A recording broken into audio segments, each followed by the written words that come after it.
I was appalled, like you, at the violence and destruction that we saw that day. I was appalled that you, our country's elected leaders, were victimized right here in these very halls. That attack, that siege, was criminal behavior, plain and simple, and it's behavior that we, the FBI, view as domestic terrorism.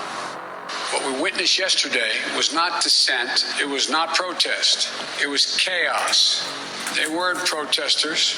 Don't dare call them protesters. They were a riotous mob, insurrectionists, domestic terrorists. It's that basic. It's that simple.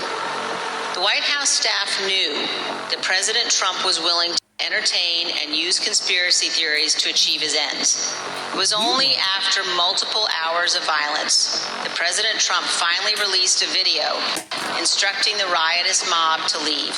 Like most Americans, I'm frustrated that 6 months after a deadly insurrection breached the United States Capitol for several hours on live television. I want to know what happened that day, but more importantly, I want all Americans to be able to trust the work this committee does and get the facts out there free of conspiracy. I'd like to take a moment of my time to ask for a moment of silence for my fallen colleague, Officer Brian Sicknick, who died from injuries he sustained in the line of duty defending the capital of our beloved democracy.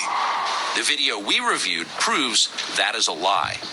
Here is surveillance footage of Sicknick walking in the Capitol after he was supposedly murdered by the mob outside. It was indeed a lie. 42-year-old Brian Sicknick served his country in Iraq only to be killed defending the Capitol.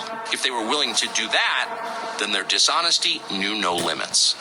Some wearing MAGA hats and shirts that said Trump 2020. They yelled, "Joe Biden is not the president. Nobody voted for Joe Biden." I responded, "I voted for Joe Biden. Does my vote not count?" She had on a pink MAGA shirt.